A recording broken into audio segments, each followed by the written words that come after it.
What if one of the world's most advanced tech nations suddenly told its citizens, you can't buy a drone anymore, not because of war, not because of shortages, but because the sky itself is becoming a security risk? In 2026, according to reports from BBC News, China has taken an unexpected step. The government is banning the sale of drones in its own capital, Beijing. And it doesn't stop there. You cannot rent them, you cannot bring them into the city, and if you already own one, authorities say you must register it with the police. This is not just regulation, this is control over the air. So the question is, what is really happening above Beijing?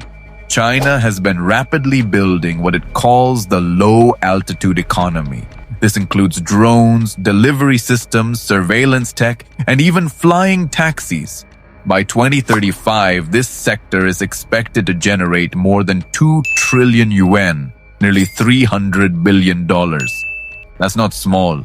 That's a future industry, a massive one. So why restrict something that is supposed to be a national priority?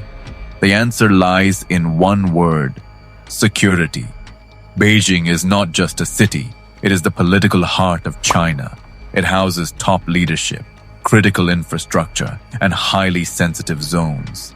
And drones, small, fast, and increasingly powerful, can easily become tools of surveillance. Or worse.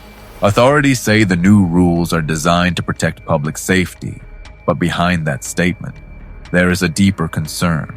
Modern drones are no longer toys. They can carry cameras, sensors, and even payloads. In recent years, drones have been used globally for spying, smuggling, and even attacks.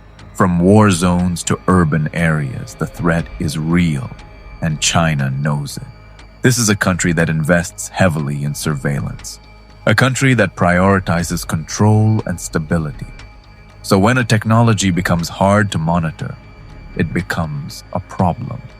And drones are exactly that. They are cheap, they are accessible, and they can fly over places where people cannot. Imagine a drone flying over a government building, or tracking movements of officials, or capturing restricted areas. In the wrong hands, it's not just a gadget, it's a weapon. This is why, according to authorities, every drone in Beijing must now be registered. Every flight tracked. Every owner known. Because in a city like Beijing, anonymity in the sky is no longer acceptable. But this move is not just about China. It reflects a global shift. Around the world, governments are struggling to control the rapid rise of drone technology. In the United States, regulations are tightening. In Europe, airspace laws are evolving because the sky is no longer empty. It's becoming crowded and potentially dangerous. There's also another layer to this story. China is not banning drones nationwide, only in Beijing. This suggests something more targeted, a focus on protecting key power centers, a move to lock down the most sensitive airspace in the country. At the same time, China continues to invest billions into drone innovation, from delivery networks to urban air mobility.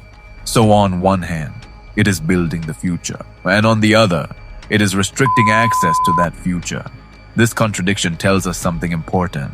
Technology is not just about progress, it's about control and who gets to use it. Now let's talk about what comes next. Best case scenario. These regulations improve safety. They prevent misuse. They create a controlled environment where innovation can still grow, but without chaos. Worst case scenario. This becomes a model for stricter surveillance. A system where every device is tracked, every movement monitored, and the sky becomes just another layer of control. But the most realistic scenario lies somewhere in between. China will continue to expand its drone industry, but under tight supervision, limited freedom, maximum oversight. Because in the future, drones will not just deliver packages, they will shape cities, economies, and security systems. And Beijing is becoming the testing ground, a place where the battle between innovation and control is already playing out, quietly above the streets. in the air we cannot see. So next time you look up at the sky, ask yourself, who really controls it?